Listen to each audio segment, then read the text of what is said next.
O mundo não atingiu um alto grau de alfabetismo verbal com rapidez ou facilidade.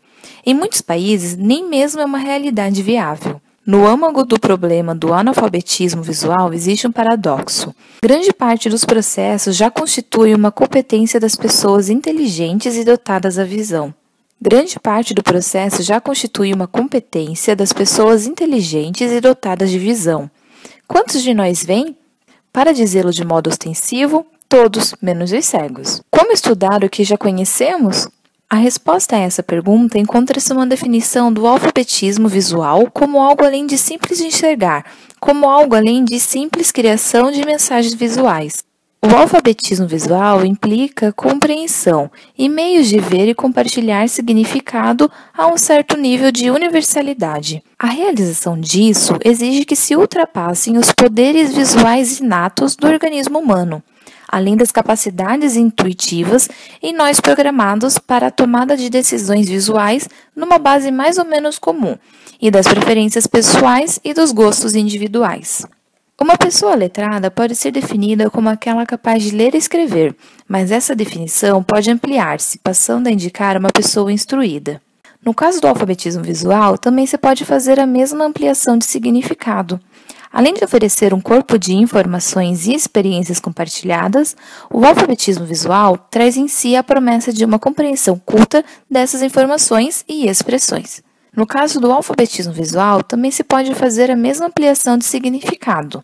Além de oferecer um corpo de informações e experiências compartilhadas, o alfabetismo visual traz em si a promessa de uma compreensão culta dessas informações e experiências. Quando nos damos conta dos inúmeros conceitos necessários para a conquista do alfabetismo visual, a complexidade da tarefa se torna muito evidente. Infelizmente, não existe nenhum atalho que nos permita chegar, através da multiplicidade de definições e características do vocabulário visual, a um ponto que não ofereça quaisquer problemas de elucidação e controle. Há um grande número de fórmulas simples, e os manuais estão cheios delas. Em geral, tendem a ser unidimensionais, frágeis e limitadas, e não representam as qualidades mais desejáveis dos meios visuais, ou seja, seu ilimitado pode ser descritivo e sua infinita variedade. Existem poucas razões para nos queixarmos da complexidade da expressão visual quando nos damos conta de seu grande potencial e somos capazes de valorizá-lo. A questão de que a linguagem não é análoga ao alfabetismo visual já foi colocada inúmeras vezes e por diferentes razões. Mas a linguagem é um meio de expressão e comunicação, sendo, portanto, um sistema paralelo ao da comunicação visual. Não podemos copiar servilmente os métodos usados para ensinar a ler e escrever, mas podemos tomar conhecimento deles e aproveitá-los. Ao aprender a ler e a escrever, começamos sempre pelo nível elementar e básico, decorando o alfabeto. Esse método tem uma abordagem correspondente ao ensino do alfabeto visual.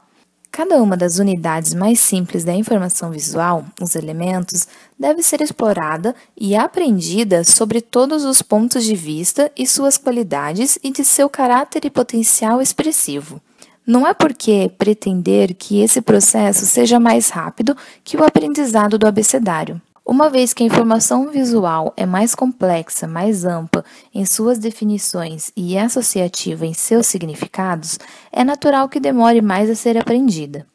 Ao final de um longo período de envolvimento com os elementos visuais e exposição aos mesmos, os resultados deveriam refletir o que significa termos aprendido todo o alfabeto. É preciso que haja uma grande familiaridade com os elementos visuais. Precisamos conhecê-los de cor. Em outras palavras, seu reconhecimento e sua utilização deve alcançar-se a um nível mais alto de conhecimento, que os incorpore tanto a mente consciente quanto a inconsciente, para que o acesso até eles seja praticamente automático. Devem estar ali, mas não de modo forçado. Devem ser percebidos, mas não soletrados, como acontece com os leitores principiantes. O mesmo método de exploração intensiva deve ser aplicado na fase compositiva de input e output visual. A composição é basicamente influenciada pela diversidade de forças implícitas nos fatores psicofisiológicos da percepção humana. São dados dos quais o comunicador visual pode depender. A consciência da substância visual é percebida não apenas através da visão, mas através de todos os sentidos, e não produz segmentos isolados e individuais de informação, mas sim unidades interativas integrais, totalidades que assimilamos diretamente e com grande velocidade através da visão e da percepção. O processo leva ao conhecimento de como se dá a organização de uma imagem mental e a estruturação de uma composição, e de como isso funciona uma vez tendo ocorrido. Todo esse processo pode ser aplicado a qualquer problema visual. Para se chegar à interpretação de uma ideia dentro de uma composição, os critérios formulados pela psicologia, sobretudo sobre a psicologia de Gestalt, complementam a utilização das técnicas visuais. Tanto no caso de um esboço como no de uma fotografia ou design de interiores, grande parte do controle dos resultados finais está na manipulação dos elementos por parte do complexo mecanismo de técnicas visuais. Conjuntos compositivos, em conjunto com as escolhas de técnicas e sua relativa importância, constituem um vocabulário expressivo que corresponde à disposição estrutural e às palavras, no caso do alfabetismo verbal. O aprofundamento das pesquisas e do conhecimento de ambos vai permitir que se abram novas portas à compreensão e ao controle dos meios visuais. Precisamos examinar nossos métodos com o mesmo rigor que a aplicação à linguagem ou à matemática, ou a qualquer sistema universalmente compartilhado e portador de significado.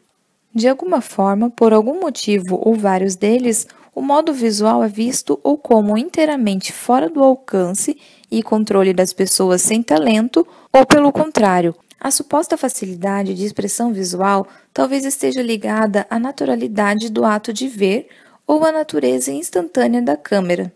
Todo esse ponto de vista, por certo, se vê reforçado pela falta de metodologia que possibilite a conquista de alfabetismo visual. Sejam quais forem as suas fontes exatas, ambos os pressupostos são falsos e provavelmente responsáveis pela baixa qualidade do produto visual em tantos meios de expressão visual. Os educadores devem corresponder às expectativas de todos aqueles que precisam aumentar sua competência em termos de alfabetismo visual. Eles próprios precisam compreender que a expressão visual não é nenhum passatempo, nem uma forma esotérica e mística de mágica. Haveria, então, uma excelente oportunidade de introduzir um programa de estudos que considerasse instruir as pessoas que não apenas dominassem a língua verbal, mas também a linguagem visual. Uma metodologia é importante, imersão profunda nos elementos e nas técnicas é vital. Um processo lento e gradativo é uma necessidade iminente. Essa abordagem pode abrir portas ao entendimento e ao controle em meios visuais, mas o caminho a percorrer é longo e o processo lento. De quantos anos precisa uma criança ou um adulto que fala perfeitamente para aprender a ler e escrever? Além disso, de que maneira a familiaridade com instrumentos do alfabetismo verbal afeta o controle da linguagem escrita com meio de expressão? O tempo e o movimento, a análise e a prática são todos necessários para unir intenção e resultados, tanto no modo visual quanto no verbal. Em ambos os casos, há uma escala cujos pontos podemos marcar diferentemente, mas o alfabetismo significa a capacitação de expressar-se e compreender. E tanto a capacidade verbal quanto a visual pode ser aprendida por todos, e deve sê-lo. Essa participação e essa superação das limitações falsamente impostas à expressão visual são fundamentais para a nossa busca de alfabetismo visual. Abrir um sistema educacional para que nele se introduza o alfabetismo visual e responder à curiosidade do indivíduo já constitui um primeiro passo firme e decidido. Isso também pode ser feito por qualquer um que sinta necessidade de expandir seu próprio potencial de fruição do visual, desde a expressão subjetiva até a aplicação prática. Como já dissemos, trata-se de algo complexo, mas não misterioso.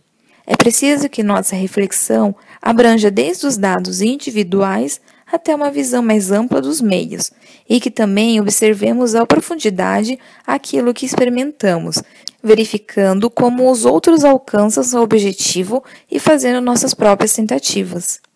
Que vantagem traz para os que não são artistas o desenvolvimento de sua acuidade visual e de seu potencial de expressão? O primeiro e fundamental benefício está no desenvolvimento de critérios que ultrapassem a resposta natural e os gostos e preferências pessoais ou condicionados. Só os visualmente sofisticados podem elevar-se acima dos modismo e fazer seus próprios juízos de valor sobre o que consideram apropriados e esteticamente agradável. Como meio ligeiramente superior de participação, o alfabetismo visual permite o domínio sobre o modismo e controle de seus efeitos. O alfabetismo significa participação e transforma todos os alcances com observadores menos passivos. Na verdade, o alfabetismo visual impede que se instaure a síndrome das roupas do imperador e eleva a nossa capacidade de avaliar acima da aceitação ou recusa meramente intuitiva de uma manifestação visual qualquer. Alfabetismo visual significa uma inteligência visual. Tudo isso faz do alfabetismo visual uma preocupação básica do educador. Mas inteligência visual significa compreensão mais fácil de todos os significados assumidos pelas formas visuais. As decisões visuais dominam grande parte das coisas que examinamos e identificamos, inclusive na leitura. A importância desse fato tão simples vem sendo negligenciada por tempo longo demais. A inteligência visual aumenta o efeito da inteligência humana, amplia o espírito criativo. Não se trata apenas de uma necessidade, mas felizmente de uma promessa de enriquecimento humano para o futuro.